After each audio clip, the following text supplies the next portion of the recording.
Welcome to my presentation on African Americans in North Carolina from 1790 to 1860 by me, Zach Buhai.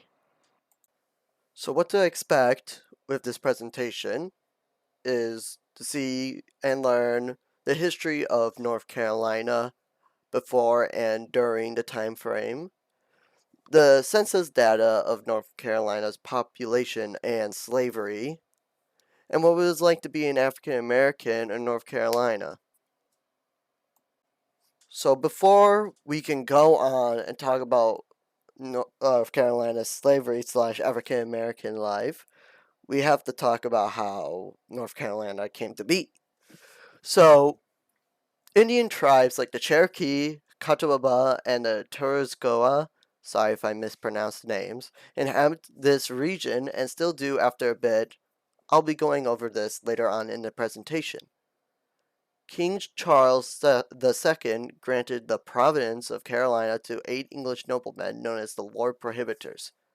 Initially, Carolina was a single entity, but it was functionally divided by 1712 into North and South due to geographical and administrative challenges.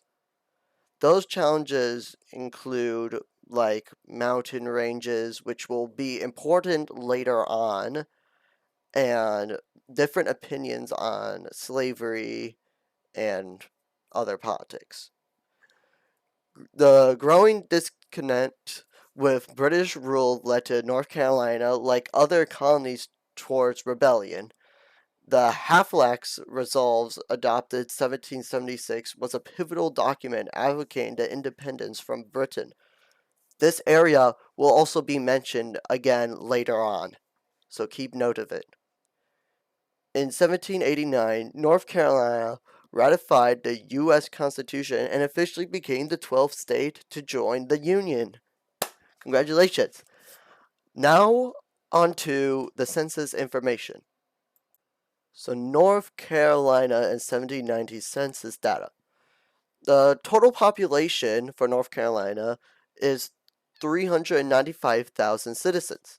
And before we go on, slaves were also counted as citizens, meaning that 25.51% of them were slaves, which is equal to 100,783 slaves, which is crazy. 1/4 of the state was enslaved. In the left corner was still held by the Indians. This will be important later on. On the east side also has more slaves currently than the west side of North Carolina. This pattern will persist as we go through more of the census data. Finally, the Halifax County has the greatest number of slaves at 6,697 slaves, which makes up 46.8% of that area's total population, which is insane. So jumping a little bit forward here in time, North Carolina, no, America had its first gold rush, located in North Carolina, Caribous County, which is located in Mecklenburg County.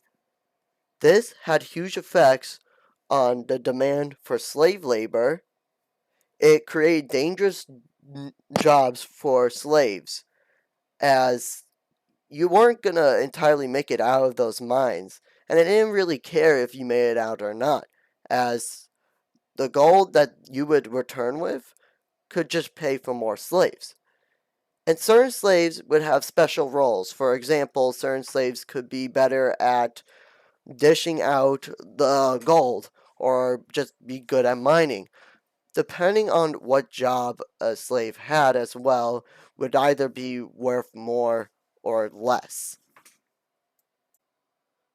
Now jumping further in time yet again, North Carolina 1830 to 1840, this is an important time frame as that one western area that was still Indian land has now finally been taken over, and now the whole of North Carolina has slaves. And this possibly could have been because of another gold rush that happened in 1829. That same area where they found gold, they found more pockets of gold, so obviously that meant more slaves. But this also inspired more people to go out and get more land, which would be that little pocket of Indian land that was still left on the western side. On top of that, that area was a mountain, meaning that it was definitely an area that could have had lots of gold. In 1830, the total population was 737,987 people, with a slave count of 245,601, so basically doubling the amount of slaves. In 1840, it increased by about like 10,000 people, but about 200 slaves, which doesn't seem like that much in 10 years. But you have to realize that slaves are, sold or they're taken to other places, right? Finally, the Halifax County still has the most amount of slaves out of all the places in North Carolina. Now jumping to 1860, North Carolina. Census says that the population now is 992,622 people. The amount of slaves now is 331,059, which makes up 33.35% of the population. One third of North Carolina is enslaved, which is insane. But a new place has now the most amount of slaves in North Carolina. Grenville County now has the greatest number of slaves, with 11,086 slaves, making 47.38% of the population. Almost half of Grenville County is just made up of slaves. As we reach the end of the time frame, there is still some information that I like to share that could help fill in the gaps and help prove my theory later on. Lots of slaves were moved to South Carolina. Slaves would mostly work at farms 5.5 days from sunup to sundown. Slaves would live in these huts or cabins that they would call quarters. These huts or cabins are similar to the ones that we would see in Roots.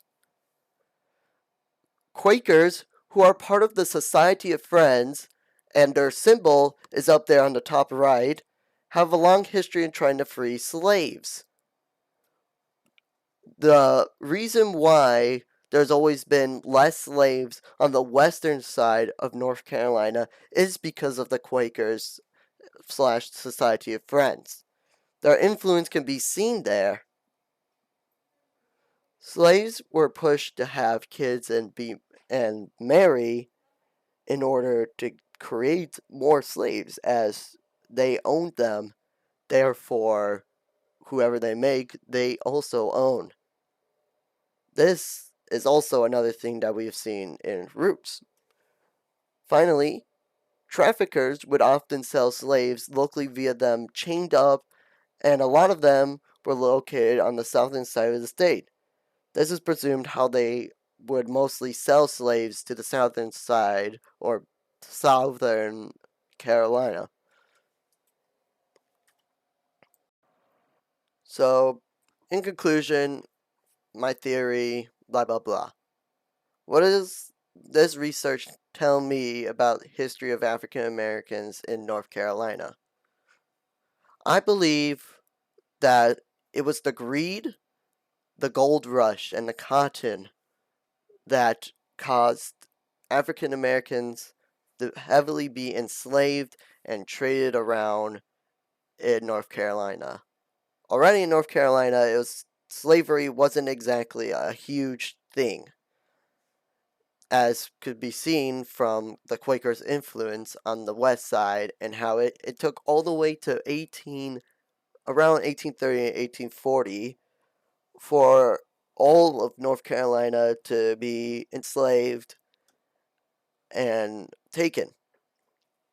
On top of that, I believe on the eastern side, since it's on the coast of America, right out to the oceans, ships would be able to dock there and be able to get slaves hands on there really fast. Hence, why there's a lot more over there. This is the end of the presentation now, and here are my sources. Thank you very much for listening, and I hope you learned something about African Americans and North Carolina.